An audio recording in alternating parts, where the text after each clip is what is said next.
주기로 했습니다. 지금 현재는 스트래티지 컨설팅 펌 다이아퀄사의 대표이시고요. 전직 맥켄지 컨설턴트이셨던 분입니다. 아퐁, without further ado, I've introduced you your great background and then where you get this information from the forum with the CEOs of big companies. So would you like to take your turn? Sure. Okay, so I'll start, Stephanie. Thank you very much. Sure. Hello. Yeah. Okay. Yep. Hi everyone. My name is Apung. I think Stephanie already introduced me very well. Maybe let me just start from my presentation. Stephanie, can you? Yeah. Okay. Thank you very much, and then it's a pleasure to be here. It's a privilege for me to be talking in front of people from the 4 countries. And then, today I will be informing a bit about, how COVID situations in Indonesia developing. I think that's one. Second is we will also inform what are the advice that we give to Indonesian companies, CEO, big companies. We have the privilege to talk in front of 110 CEOs of big companies in Indonesia, and then we will share you a bit about the result. Right. So let me just start about how we see in Indonesia the COVID is ongoing. So it is actually an unfortunate situation that we have this COVID-19 crisis, because even before the COVID-19, we have an external pressures on the Indonesian economy. We have the trade war between, as you know, between the US and China, because China is our main trading partner, which actually, it's actually threatening the growth of our economy. Right? I think that's first. Second is, in March 2020, COVID-19 comes to Indonesia, which basically, it started to penetrate Indonesia formally, and and some impact happened because of that. So we have the oil prices, not only globally, but also Indonesia is actually reaching the lowest position since the Gulf War 29 years ago. And also we have a panic in the financial markets, and also weakening currency. Our currency, declined up to 30% back then. And then also the stock exchange decreased by 5%, over than 5%. And then, the question is actually what will happen next? Because right now, the Indonesian people, we already have a policy of semi-lockdown in Jakarta, in all big cities in Indonesia, Jakarta, Bandung, Surabaya, right? So people actually already in their home since probably around 2 months ago, right? From April to now, almost end of May, right? And then, a lot of business leaders actually asking what will happen next. We try to formulate the scenarios that will happen next. We identify into 3 buckets. So we call the first scenario new normal. And then new normal, basically, when the government able to control the virus within 2-3 months, or, the Indonesian economy will basically back to action on June, which is next month. This is the scenario. So, but if we are able to go back on June, there will be new things that needs to be considered. That's what we call it new normal. The second scenario is if the government able to control the virus within 4 to 6 months, or, we will be only able to go back in action probably on September, right? So this will create some disorder or some chaos in the society, because people, some of the business leaders in Indonesia even told that if we cannot get back the economy rolling after June, there will be a massive firing, right? Which will cause some social disorder, I think, right? Because people in Indonesia are quite tense because of the situation. I think that's the second scenario. The third one is if the virus still cannot be controlled, or the curve cannot be flattened after 9 months, or actually until the end of the year. Meaning that as a business, there will be a lot of survival mode that needs to be done. So people will not think about growth anymore. It's a mere about whether they can survive the next this year or not. So this is basically the worst scenario that can happen. So we are suggesting for the business leader to prepare for the worst and then hoping for the best. Yes, Yeah, Stephanie. right. Thank you. Probably I will summarize quickly. Yeah. The echo, I hear echo. 에코가 왜 들리죠? Okay. So, all right. Okay. So let me just summarize in Korean for a while. 저희가 한국말로 잠깐 써머리 드리도록 하겠습니다. 아까 좀 전에 말씀드렸다시피 그 인도네시아 같은 경우에는 국영 기업이 아직 민영화되지 않은 국영 기업들이 있습니다. 예를 들어서 수도, 전기, 통신 이러한 우리 메이저 그 기간 산업들은 전부 다 국영 기업이라고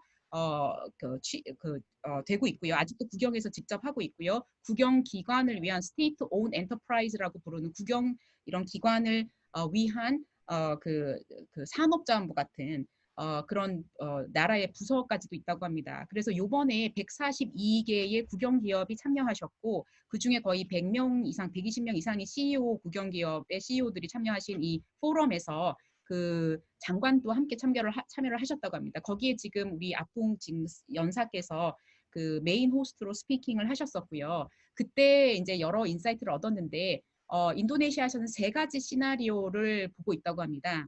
이제 이거는 실제 이제 코로나 상황의 길이하고 관련이 있는데요. 이 코로나 상황이 2~3개월이 앞으로 갈 것 같다. 그랬을 때에 어펙트하는 그 뭔가 그 영향을 받을 인원이 5만 명 이하, 5천 명 이상은 될 것 같다. 그랬을 때 GDP가 3에서 4% 떨어질 것이고 그랬을 때 비즈니스는 그냥 as usual로 어떻게든지 움직이고는 있겠지만은 약간의 disruption은 있을 것이다라는 그런 생각을 했습니다. 그리고 레이오프라든가 뱅크럽시는 아주 이 그 코로나의 직격탄을 맞은 인더스트리 이외에는 그렇게 크지 않을 것이다라는 예상을 했죠. 그게 바로 뉴 노멀이라는 상황입니다. 이제 가장 어떻게 보면 그 세이프한 룩인데요. 그래도 아까 어떤 분이 말씀하셨는데 worst 안에서의 그래도 배럴한 부분이 이러합니다.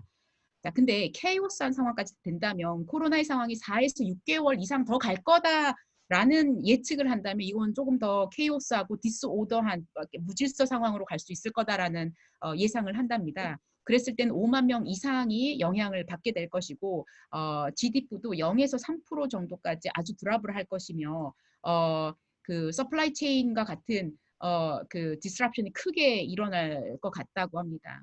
자, 그리고 마지막 서바이벌 모드로 갈 경우에는 만약에 이게 9개월 이상이 가고 연말까지 이어진다라는 상황이 됐을 경우에는요. 지금 조직들이 가지고 있는 캐시 그 흐름, 캐시 플로우에 큰 영향을 미치게 될 거라고 합니다. 그래서 뱅크럽이나 뭔가 이런 큰 어떤 그 이코노믹 그 다운타임을 다운턴을 예상을 하게 될 수도 있을 것 같다라는 그런 예상 시나리오를 말씀하셨습니다. 자, 여기까지고요. 그 다음에 여기에 대해서 대처하는 내용을 한번 들어보았으면 좋겠습니다. 오케이, 아퐁, would you take on?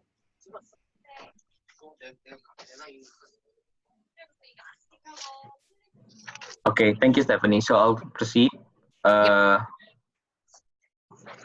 Somehow I cannot control the keyboard. The screen. Can you go next, Stephanie? Sure, no problem. Yeah. Okay. Next again. Okay, cool. Now I can. So basically, I think now the questions, given the scenarios that we are facing already, we lay out several business strategy approach that we think companies to have in order to survive from the crisis.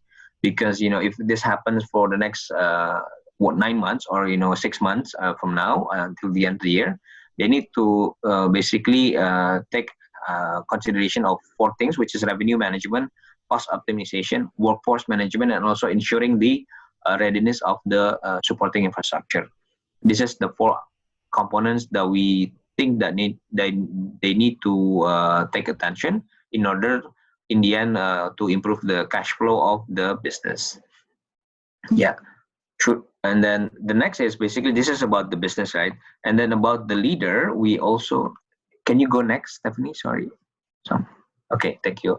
So for the leaders, we also advising them to take the 5C approach, which is basically, the approach that leaders need to have during crisis. They need to be calm, right? Do not panic. They need to be confident also. Leader needs to show confidence in actions and decisions. They need to be clear. They need to show that they know what they're doing by showing clarity and directions and then sharing specific actions plan to survive the crisis. And then they need to be in the same time care with the people that they are leading, right? And then in the end, they need to be consistent in their behavior. So those are the two main things that we suggest leaders in Indonesia to do in order to survive the crisis. Yeah. You can translate. Yeah. Yeah. So 이거 잠깐 여기 유튜브. Yeah. Alright. Yeah. 이거 굉장히 인트레스팅한 말씀을 주셨는데 지금 그런 상황에서 조직에서는 지금 뭐를 일반적인 오퍼레이션 상황에서 조직에서는 뭐를 조금 더 유념해서 봐야 되느냐. 일단 레비뉴 매니지먼트, 스테디한 인컴이 어디서 지금 들어오고 있는지 확인을 반드시 하셔야 된다고 합니다. 그리고 코스트 매니지먼트라고 하셨어요. 지금 우리가 코스트 아웃을 하다못해 아주 데일리한 그 코스트도 흔히 봤던 코스트도 우리가 매니징을 지금 굉장히 잘해야 된다. 왜냐하면 앞으로 캐시플로우가 큰 임팩을 영향을 받게 될 거다라는 거죠. 그리고 전체적인 인프라스트럭처 안에서의 IT 시스템이라든지 커뮤니케이션 시스템 동시에 그렇게 했을 때 리모트한 상황이 됐을 때 우리 워크포스들을 어떤 식으로 매니징을 해야 할까? 사실은 이제 여러 측면으로 봐야겠지만 특히 레비뉴, 코스트 그 다음에 우리 HR적인 측면, 워크포스, 그리고 인프라스트럭처적인 측면을 이제 보셔야 된다라는 거죠. 그 안에서 조금 더 HR적인 측면으로 우리가 들어가 봤을 때, 그럼 이 시기에는 어떤 리더십이 더 필요한가라는 질문을 했을 때, 그 지난번에 말씀드렸던 포럼 140여 개 국영 기업이 왔던 그 포럼에서도 이 다섯 가지 부분에 대해서 뭔가 캄한 매너, 이런 패닉 상황에서도 캄할 수 있는 매너, 그리고 뭔가 앞뒤가 이랬다 저랬다 마음이 바뀌지 않은, 그리고 뭔가 직원들을 더 케어링하고 명료한 어떤 뭔가 그 디렉션을 가지고, 그리고 뭔가 자신의 행동에 있어서 자신감을 가지는 이런 부분들이 이모셔널 머처리티가 오히려 더 필요한 상황이 됐다라는 말씀을 하십니다. 자, 이걸 조금 더 구체적으로 또 어떤 얘기가 나왔는지, 그랬을 때 어떤 리더십이 필요한지 부분을 또 아풍으로부터 한번 들어보도록 하겠습니다. 아풍, would you take the Okay. next? Yeah. Thank you, Stephanie. Sorry, can you go? Yeah, okay. So and then we basically presented the concept to around 122 CEOs of big companies in Indonesia. And if you go next, Stephanie, sorry, because I cannot control some. Yeah. So we have a similar webinar like this where actually we have around 142 participants coming, which majority is actually CEOs. And then there are people from the DDI Indonesia, which is Daya Lima, basically. And then if you go next, sorry, yeah. And then a lot of those CEO actually thinks that the crisis COVID-19 will last until September, because this is the poll that we actually asked them. What scenario that they think will happen. They think that it will be chaos or disorder. So a lot of business leaders in Indonesia thinks that this will last until August or September. I think there's one thing in mind that we need to understand. And then next, Stephanie, sorry. Yeah, and then we also asked them, in terms of leadership style, what are the things that they think needs to be done in these situations. They think that the visionary leadership style is actually the most suitable for people to survive in this crisis, right? Where they actually they want to basically show where the direction is, and then they will provide the visions, and then ask their team to go together with them. And then next, Stephanie, sorry. And then the next thing that we ask also, what are the things that they need to understand or they need to master to survive during crisis? I think there are three things that they want to understand, which is basically communication management during crisis, how to develop crisis-proof business strategy, and then how to lead change during this crisis moment. So everything is actually related with the outer part or the inner part of the leader, which is communications, strategy, and also change management, which is highly relevant, I think, for the HR practitioners in this forum. Okay, thank you, Stephanie. I think if you want to translate. Yeah, thank you, 아퐁.